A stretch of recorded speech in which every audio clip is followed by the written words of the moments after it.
Welcome to another weekend here on the platform. My name is Sam Omashe.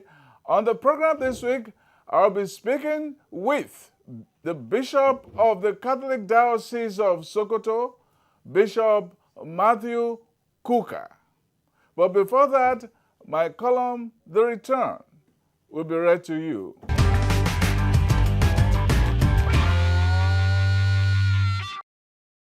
The Fabulous Fourth. I remember as kids when Jimmy Carter visited Lagos. We were only awed by the optics of color, dignity, and the starchy bravura of the head of state. Carter was white and upbeat. OBJ was infected all over with the lofty brio of a host. Our gratitude was the memento of their joyride through town. Today we know it was more than that. When we cut a path through the Lagos waters, we invoke his name. It's Carter Bridge. We also have Eko Bridge. For all the shadow of June 12th, IBB may have memorialized his name with the glory of the Third Mainland Bridge. The gap-toothed fellow scored that for the hearts of the Lagos commuter as the monument for a mobile city. For the fourth time, Lagosians have been waiting. It looks like the time is coming. They will not have to linger like the old man in Hemingway's short story who wouldn't proceed from the foot of the bridge. Lagos seems set to begin the loop and leap from island to mainland all the way to the far-flung Ikorodu.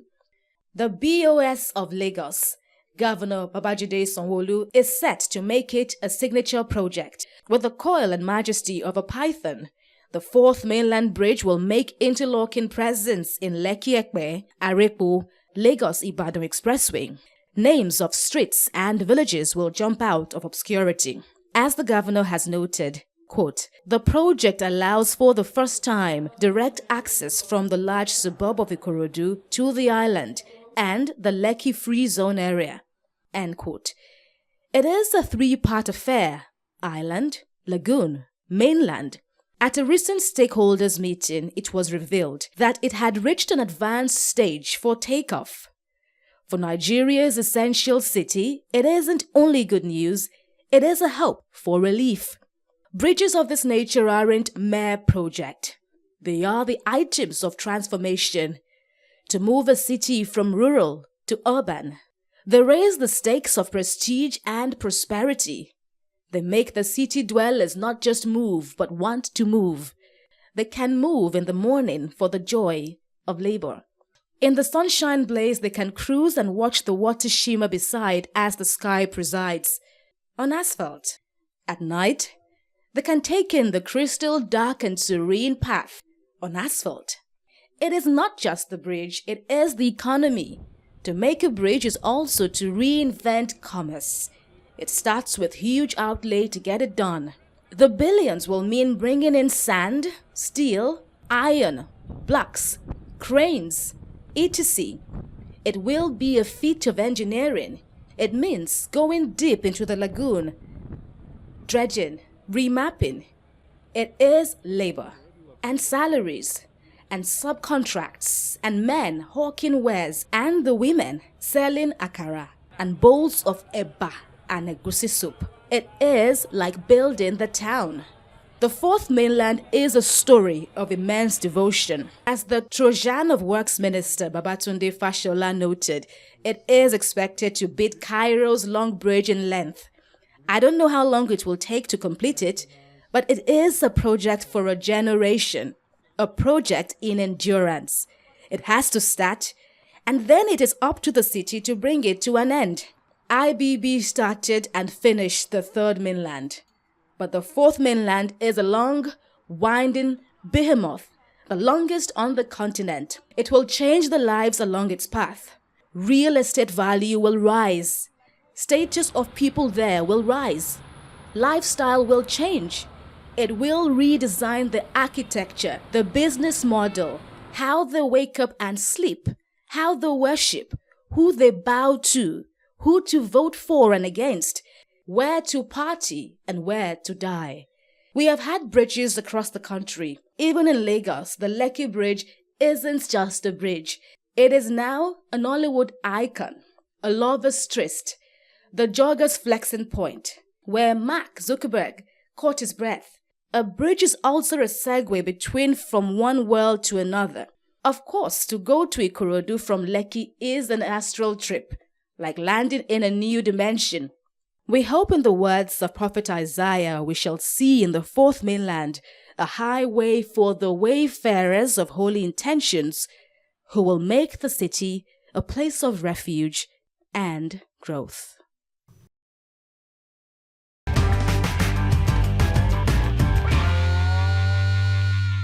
The little tiff that I had with you on my column in 2015. But the point I was making then, which I still make now, is that you came across as defending Jonathan rather than opening up the can of worms of his era.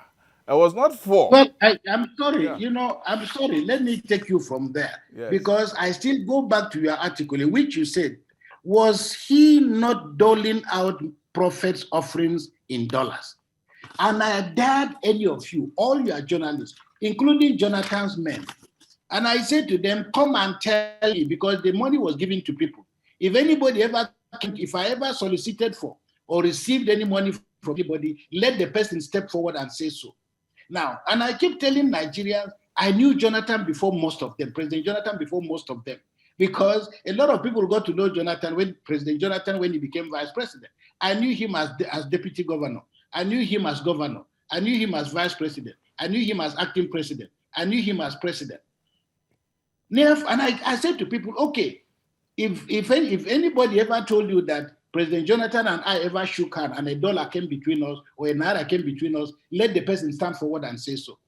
The reason why I took the position I took was I thought that you people were too excited even before the train had arrived or had even left the station. And the point I'm making is you cannot continue to blackmail people when you don't have evidence. Because as I said, if you go back and look at your magazine, go and look at your newspaper, a good number of your columnists and all the savage attacks that I received, I didn't bother because, as you know, I never called you, I never responded. I had the capacity, I had the ability to report, but I rather that history proves us right. Now, standing on both sides of the fence, can you cross your heart? Can any of the people who abused me at that time, can they now raise their hands and say that they are proud of what we have now? Or did any of you foresee the fact that, this is the point I was making, corruption is not just about people stealing money. Now we've ended up with a government that is 85%.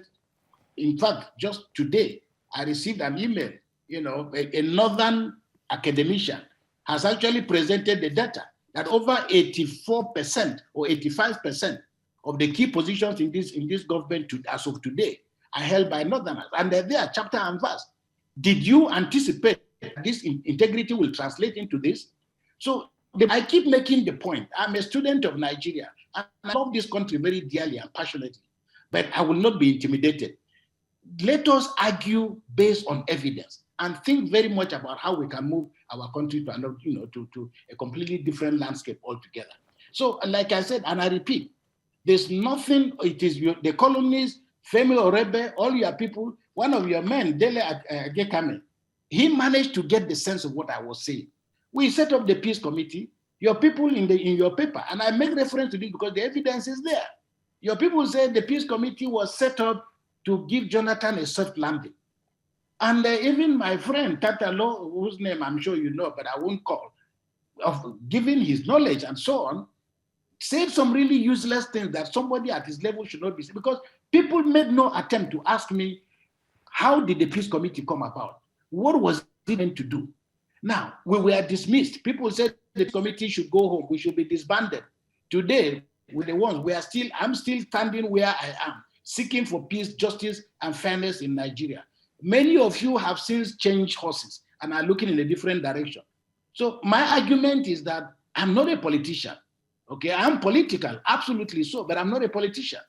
I don't have affiliation with any political party. I was here before this president. I'll be here long after he's gone, if God spares my life. I was here before President Jonathan. I'm here after he's gone. I was here before Shagari. I'm here after he's gone. I'm here before Obasanjo. I have remained literally on the trenches. So for me, fixing this country is too serious to be left for politicians. And this, for me, is what drives my own, commitment. If I made a mistake, I will be the first to admit. And I'm not saying that everything I stood for or said was really the correct, but those were my convictions. And happily, then as now, evidence has turned out in a way, a manner that I could never, ever have imagined. And I'm sure, and you, Sam, you've put your pen on a Monday. I won't tell you the date. And written some of the most fascinating attacks on this government yourself. So, and I believe that many of you who were so excited must ask yourself, what were you looking at? What were you thinking? And for me, these are the issues. Well, there's a very interesting point you have made, but I have to clarify my column. I didn't accuse you of collecting any dollars, because no, but I said no. I didn't accuse you of collecting any dollars. I was saying that people were thinking. I didn't deny the fact that, and I don't know, but I know that a lot of money changed hands. Yes, money changed hands. We didn't say it changed hands with Kukah. But a lot of this was used by people to blackmail people like myself. I said to people, no, it may not be in your piece. Okay. It may not be in your piece. But I'm saying so because a lot of Nigerians just assume. Nigerians assume that if you are associated with government, somehow you must be a rich man.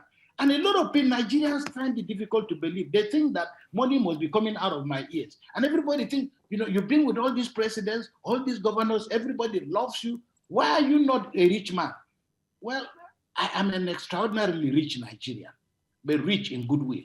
That I cannot buy with money. But to suggest and to think that the best way you can shut me up or blackmail me is to assume that every Nigerian cleric is going around looking for money. And I said, those who gave the money, know those they gave the money to. So for me, mine was a pushback. It was a pushback based on the moral position I was standing in, not a holier than thou position. But I believe that we can do things differently, But to think that everybody is available for purchase, for me, it accounts for where the crisis that Nigeria is facing, and it's an elite crisis. Now, yes. So the point I was still making, which I still want to be clarified, is that when you were making the case for Nigeria to move on, you were making that statement in the context to many people of a regime that had just been voted out, partly because of the mountain of corrupt practices which have been unveiled today.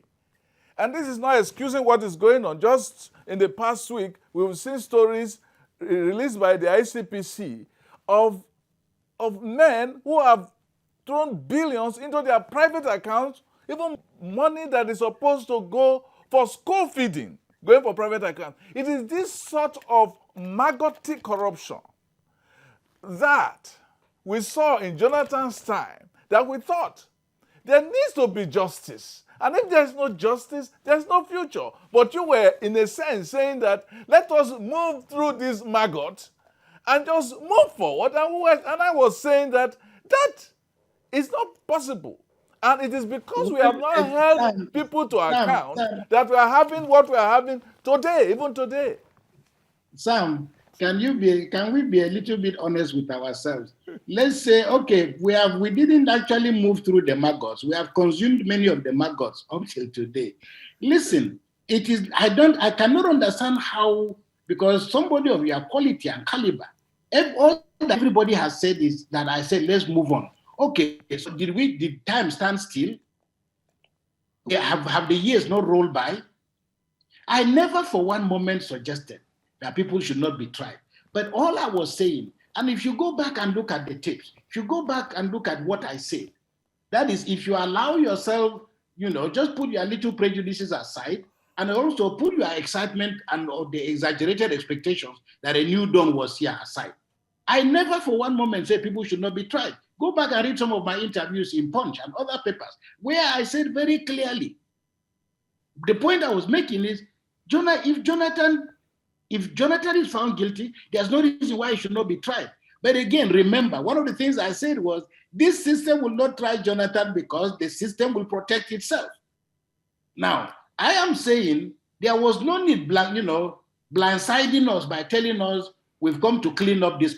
Suddenly we realize that we can't tell the difference because we know what time it is now between yesterday and today. You know that better than I do. I never suggested that because people were corrupt, therefore time should stand still and nobody should be tried. But again, to show you the evidence, which is again glaringly before you, how come Jonathan has not stood before any court of law, but how come he has become a darling of this administration now? You should answer that question. Well, I'm not in the administration. Okay. I'm not in the administration, Sorry? but it's a good question. It's a good question. It's a very good question. It's not only a good question, it's a very good question. Because I'm also saying to you that while all this is going on, we've been messed up in different directions. And the last thing we should be doing is not to be vigilant.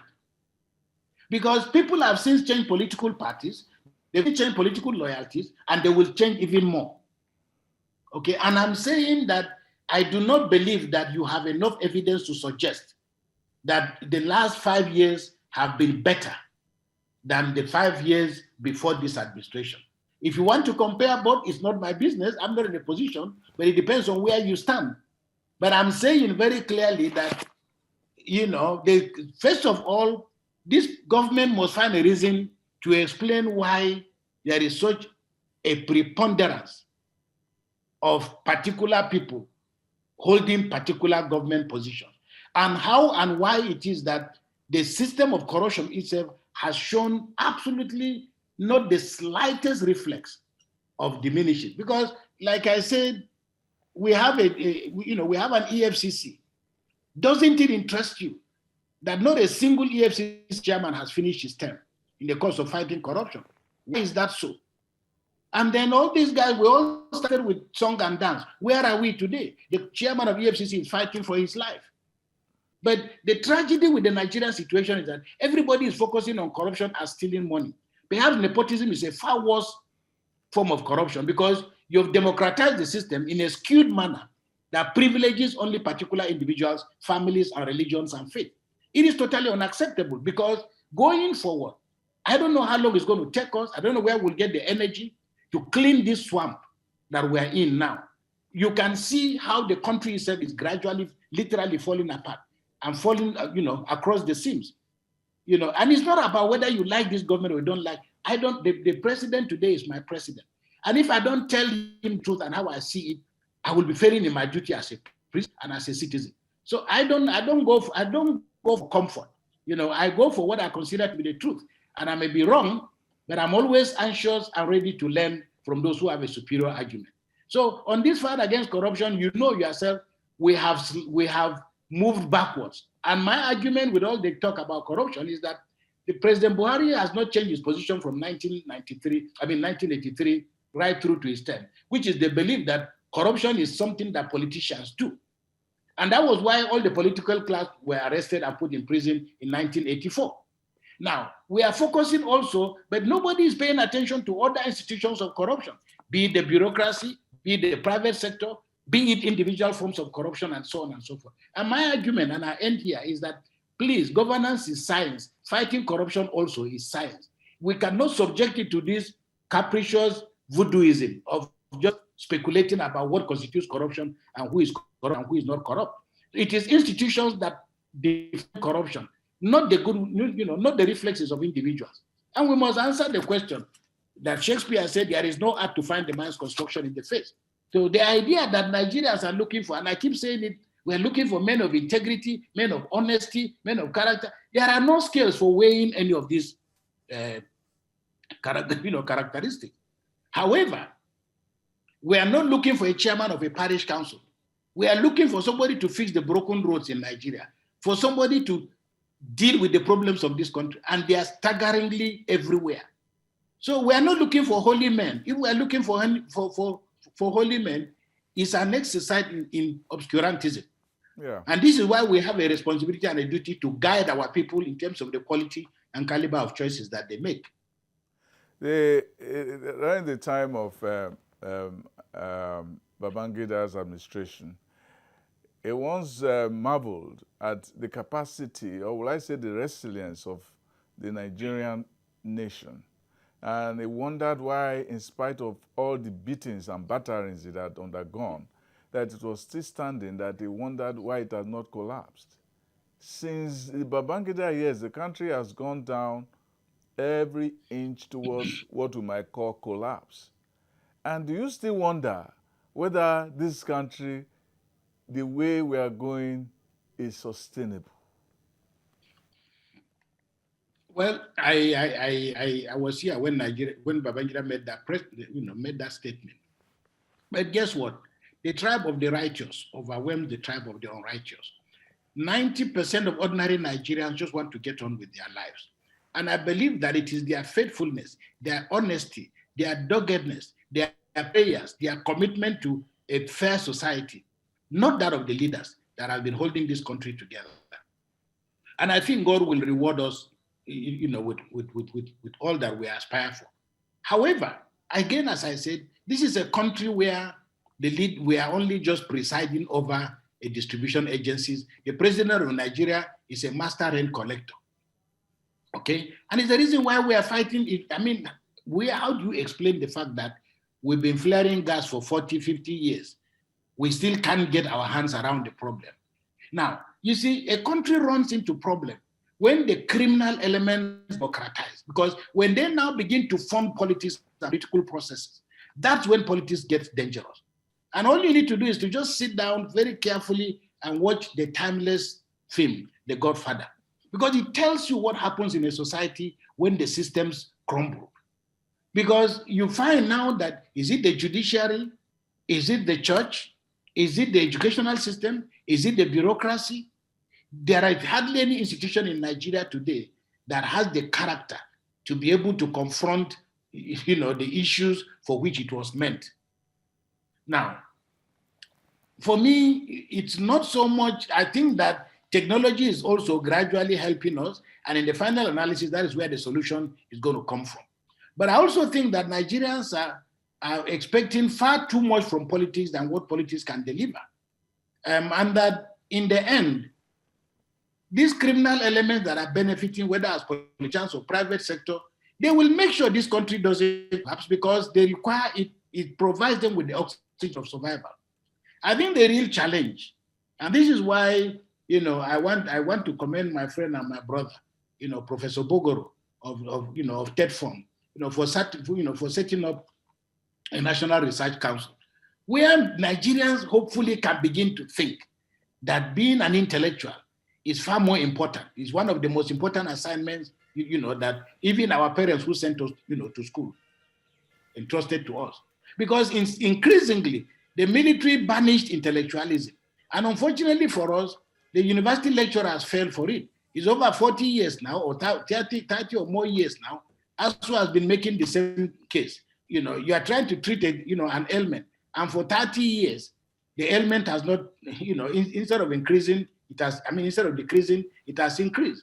So ASU ask itself, because the more we focus on strikes, the more we focus on closing universities, the more intellectual, the intellectual vocation becomes, presented as a liability. And yet, like I said only last week, the mob has never built a civilization. It destroys civilization very quickly. So we must go back to the thinking of Plato and others that I'm not saying, only intellectuals can govern. And when I talk about intellectualism, I'm not just talking about people with ability to pass examinations, but I'm talking about just giving ourselves the space to privilege the ability to think. So I feel sad that this is where we have found ourselves. But because we are still focusing on an extractive economy, it's going to be very difficult for this country to really spread the wealth of this nation, because we are going to continue to hold ordinary citizens hostages, and it will remain a captive state where politicians are seeking to do nothing, not to govern, no matter what they tell you. They are seeking not to govern, but to capture the apparatus of state. Now, how long that is going to go for, we don't know. They did it under the military and under the gun. They are still doing it under the ballot box. So it's a very long journey, and we must wear the shoes of the long distance runner. But I think that we need to each and every one of us begin to think a bit more clearly and creatively about how to begin to do things slightly differently. Because clearly, where we are going, the political class has not made politics an endearing vocation, and it is. So for me, as long as you engage in this kind of politics, it will almost be impossible for politics to deliver on its fine ingredients. Well, thank you very much, Bishop Matthew Kukah, always intellectual, always articulate, and we've been able to clear some issues in the course of this 60th anniversary exchange. Thank you very much, Bishop, for being on this show. Thank you, Sam. I appreciate it, and thanks for your patience. I'm happy we're able to do this. Happy October 1st, and long live the Federal Republic of Nigeria. Thank you. Just before the program ends, this is my poem in honor of Leah Sharibu. Rage cauterizes the streets, but I can't see you. In the outlines on their sweats, thousands chant and lament over scars and torments. But in the decibels and pictures of angst, don't you stand as an accusatory speck, leaping layer like dust into every eye.